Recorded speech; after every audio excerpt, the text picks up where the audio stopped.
El micrófono.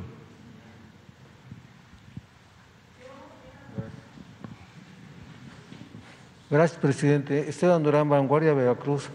Presidente, se mencionaba en algunos medios y en las redes sociales sobre los privilegios que tenían los médicos cubanos que llegaron a México, así como en qué condiciones que iban a cobrar mucho más que los residentes o los médicos mexicanos.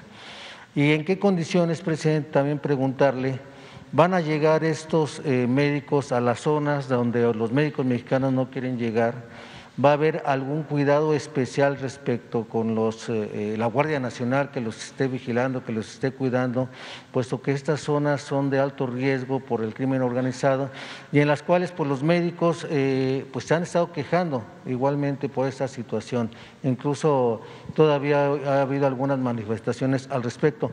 Pero aclarar esta situación, presidente, si efectivamente estos médicos cubanos gozan de estos privilegios que los mexicanos no.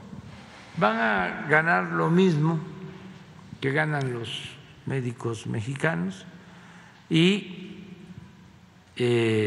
van a tener la protección que tienen los mexicanos, que tenemos los mexicanos. A todos tenemos que protegerlos, sean mexicanos o sean extranjeros. Y sí es de mucha ayuda porque necesitamos los médicos, los generales y los especialistas. Ya casi estamos al 100 en Nayarit, que es el primer estado. No tienes la lámina de Nayarit, nada más. Pero aún ahí, en Nayarit, en caso de especialistas estamos en el 79%, 78%, médicos generales y ya 100%, en medicamentos 94%, en toda la estructura. Y vamos a seguir con Tlaxcala y Colima. Hospitales 12, esto quiere decir que están equipados, tienen quirófanos, porque habían casos, fui a Rosa Morada y funcionaba un quirófano, y hay 2 funcionando. Hay problemas hasta de aires acondicionados en los hospitales, en quirófanos.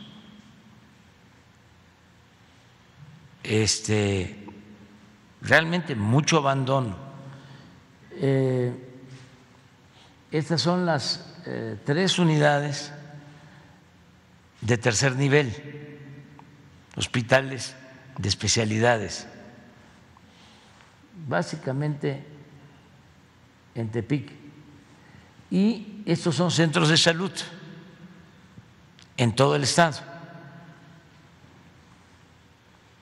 Si no me equivoco, Nayarit tiene 20 municipios, pero a ver.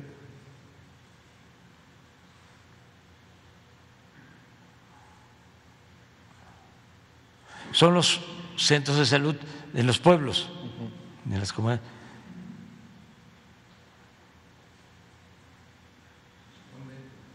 Sí. Médicos especialistas tenemos 75, 467 de 620, y el propósito es tenerlos todos, porque esto implica tener médicos todo el tiempo, todos los turnos, fines de semana. Por eso estamos hablando de un modelo de salud ejemplar. Es mi compromiso, es el compromiso del gobierno que represento. Y nos están ayudando también los médicos y las enfermeras y desde luego la gente. Ahí en el hospital de Rosa Morada hay un consejo ciudadano y me dio mucho gusto que me encontré a un señor en un escritorio afuera de no del hospital, sino en la sala, ahí su escritorio, y tiene una figura que se llama como supervisor ciudadano,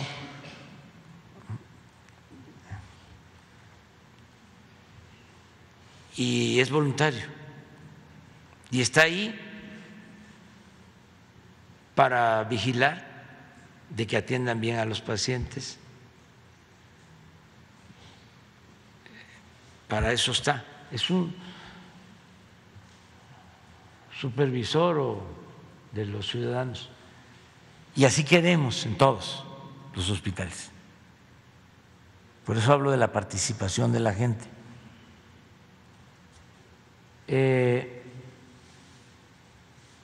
En basificación, esto es muy importante, 99%, sus bases. Heredamos el gobierno con cerca de 90,000 trabajadores de la salud contratados de manera eventual, y algunos llevaban años y ya tienen su base.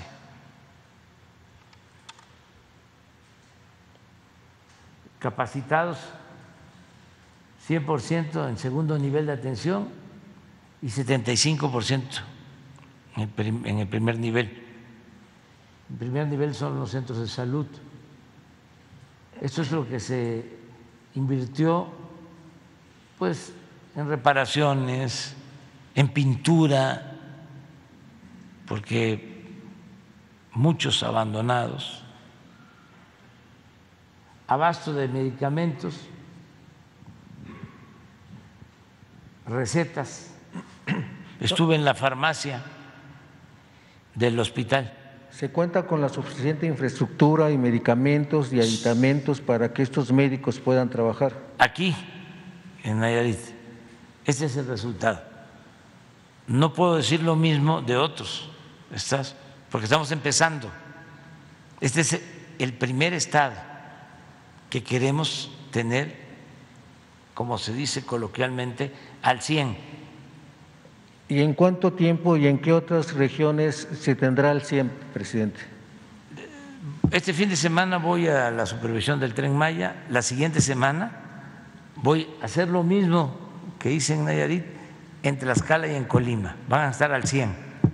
Vamos a tener 3 estados ya. Esto se hace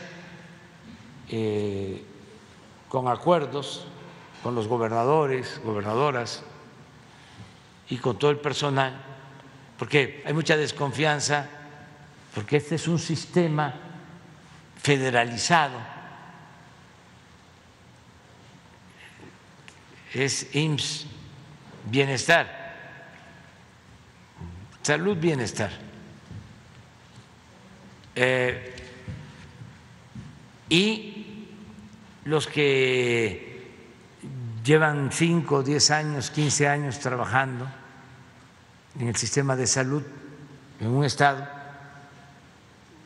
tienen preocupación de si se va a respetar su antigüedad, sus sueldos, y todo eso se ha ido resolviendo, y ya la basificación les da mucha confianza, mucha tranquilidad, y no se va a despedir a nadie. Okay. Tuvimos problemas en Nayarit ahora con 70 trabajadores, pero no de este programa, sino de otro programa, y piden ellos que sean también contratados, y se les va a contratar. Lo único que les planteamos es de que se va a revisar qué es lo que ellos hacen su mayoría no son médicos ni son enfermeras, son trabajadores administrativos, merecen ser atendidos, pero había también la mala práctica de que se tenía personal que cobraba sin trabajar. Aviadores. Entonces estamos limpiando eso. Y luego los comisionados que tenían los sindicatos, que también cobraban y cobraban muchísimo y no trabajaban. Y sí, de acuerdo al contrato, hay un número determinado de trabajadores que sí lleva a cabo una labor sindical, tiene que tener una comisión. Bien. Pero habían más comisionados de los que establece la ley. Ese es el abasto. Ya se tiene el mecanismo de control de insumos, 1.942 equipos habilitados, 100 piezas de mobiliario, 300 equipos médicos en 98 centros de salud, 15 hospitales, y así estado por estado. Es también voluntario. A mí me dio mucho gusto que empezáramos en Nayarit porque el gobernador es médico y siempre hay la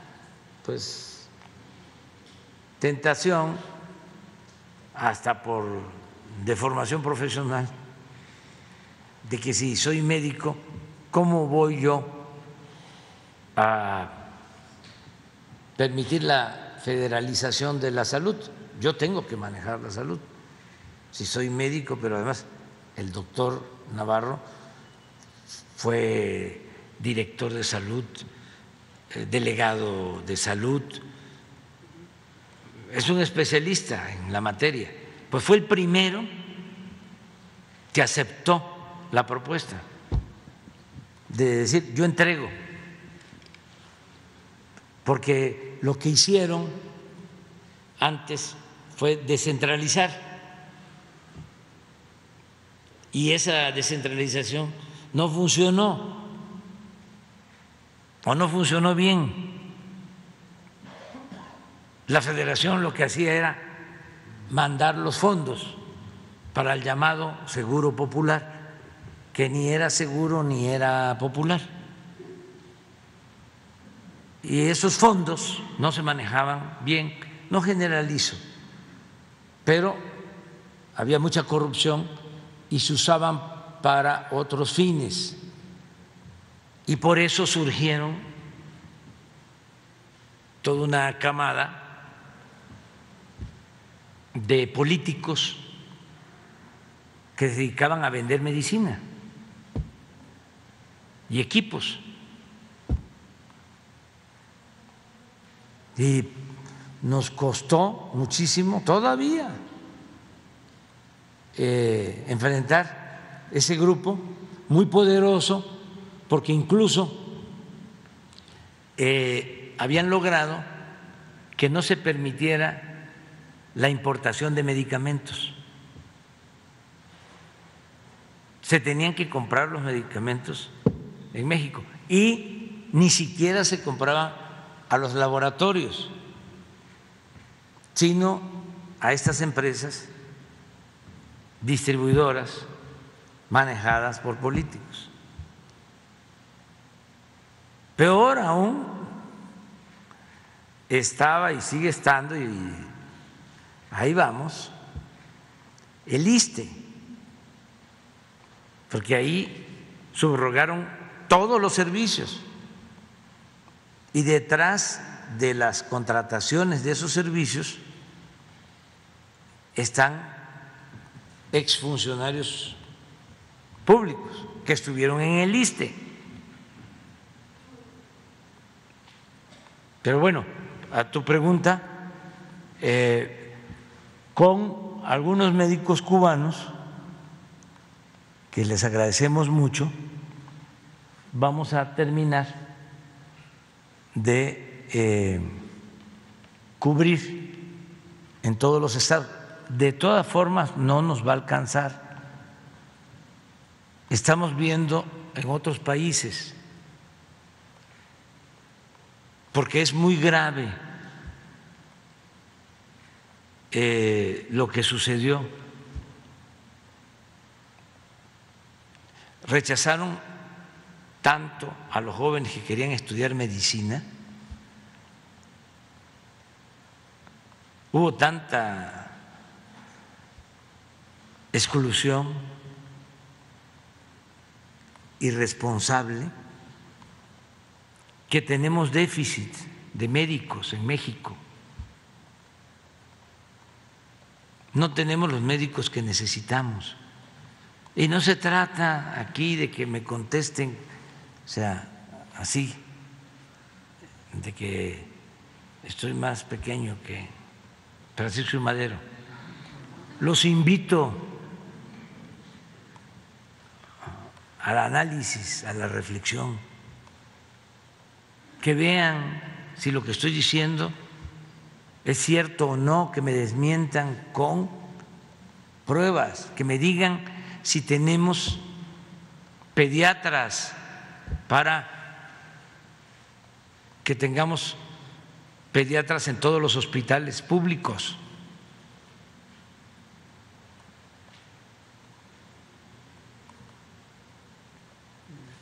Pero no es así, desgraciadamente. Entonces, estamos abriendo escuelas de medicina, de enfermería. En todo el país debemos de tener abiertas como 40 en las zonas más apartadas.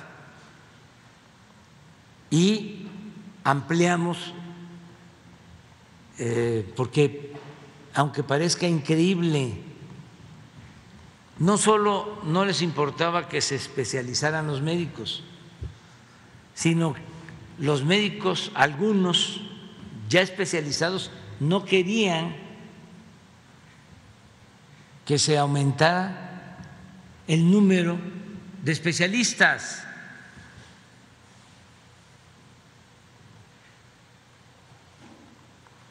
Entonces, había posibilidad, y también que se informen para que me contesten.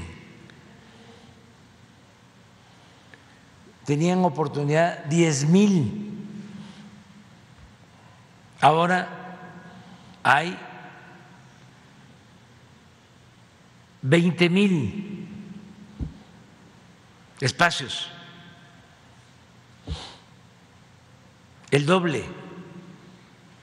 Y tenemos un programa de becas para especializarse en el extranjero, porque aún con todo lo que estamos haciendo, como es mucho el déficit,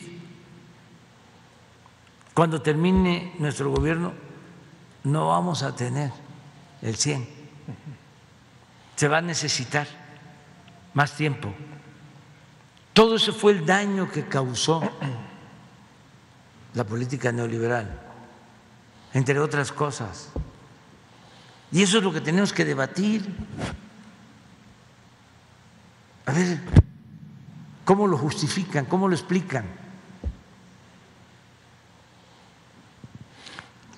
Gracias, presidente.